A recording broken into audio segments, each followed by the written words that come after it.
Come and take a seat on this flowery bed with me. I will playfully touch your lovely cheeks, place my fragrant roses in your beautiful silky hair, and kiss your ginormous ears. Where's Peas Blossom? I'm ready. Scratch my head, Peas Blossom. Where's Mr. Cobweb? I'm ready. Mr. Cobweb, my good sir, please grab your weapons and kill a red-hipped humblebee on the top of a thistle. Bring me the honey that it carries with it, too. Don't worry too much about killing it. Just be sure to not break the honey bag. I don't want you to be covered in honey. Now where's Mustard Seed? Stop being so polite and give me your fists. What would you like? I'd like you to help Mr. Cobweb scratch himself. I have got to go to a barber. I've somehow become excessively hairy on my face. Even the slightest tickle from the hair makes me itchy. Would you like to listen to music, my hairy love? I like listening to music. Let's hear the rural musical instruments of tongs and bones. What would you like to eat, dear? I want lots and lots of food. Maybe some dry oats and hay. Good hay, sweet hay. The best there is. Of course, I will find a brave fairy to search for the squirrel's stash of nuts. Well, actually, I'd rather have a handful or like 2 dried peas. Don't let your fairy guides wake me up. I need my princess nap. Sleep, my love. I will put my arms around you. Fairies, leave. Welcome, Robin. Do you see this? I've begun to pity Titania for her crush. I met her near the edge of the forest. She was searching for pretty flowers for this idiot, and I yelled at her and fought with her.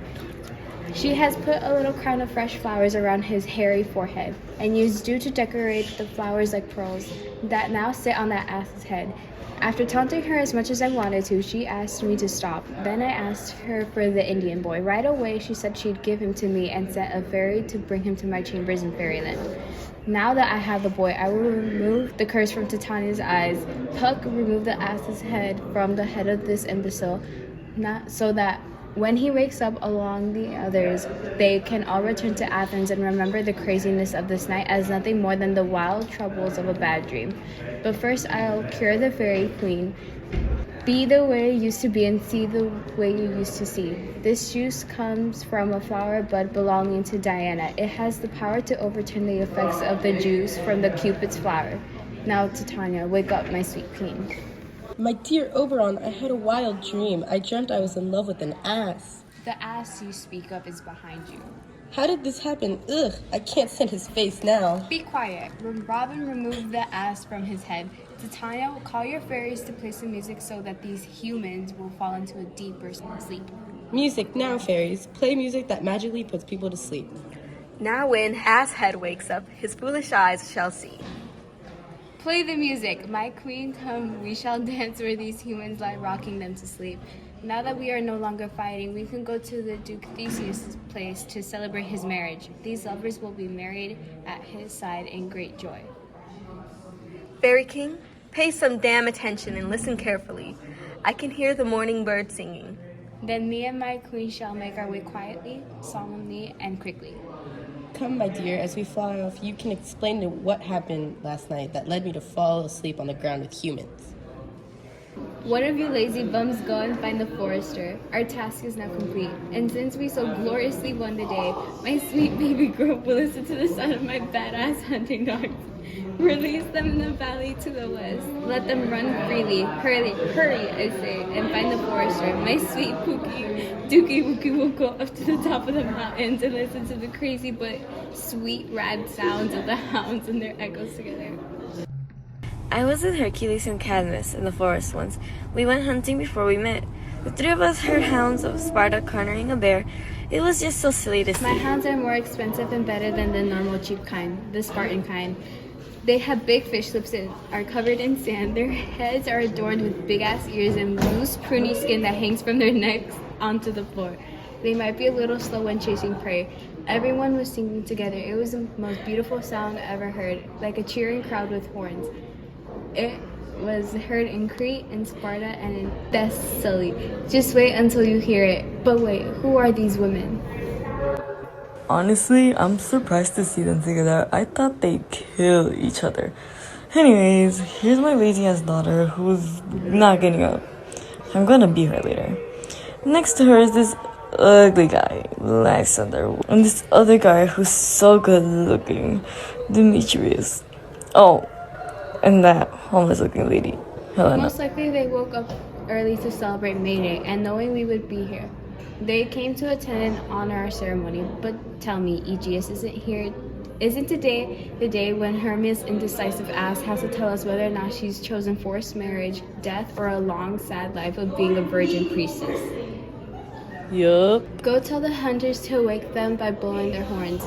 Good morning, my friends. Valentine's Day is over. Have you lovebirds only begun to couple up now? Please forgive us, my lord. Please, all of you, stand up. I know you two are enemies or whatever. What has happened to make the world such a gentle place that two people who hate each other somehow don't distrust each other, and in fact are willing to sleep next to an enemy without fear of being harmed?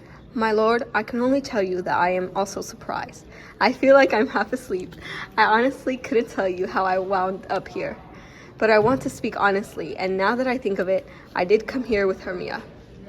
We planned to escape Athens so we could be together without the threat of Athenian law. Look, man, you got what you want. Just punish him. It's not a big deal. They literally want to run away, bro. They want to bring us down, Demetrius. They want to take your damn wife, idiot.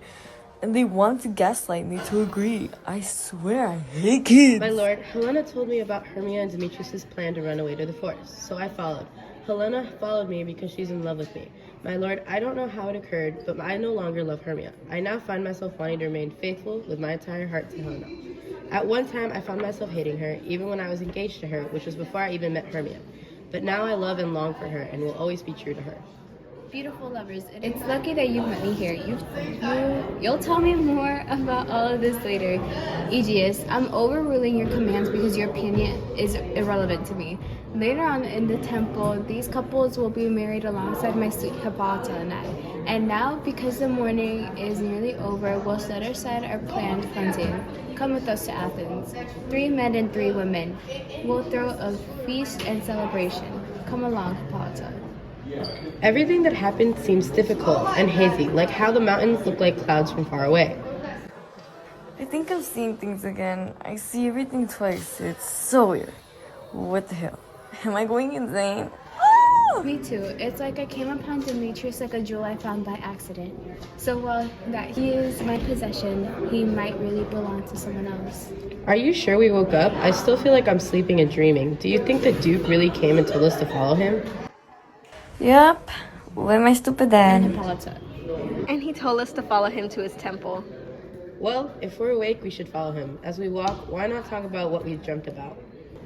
When's my cue again? Actually, call me when it's my turn.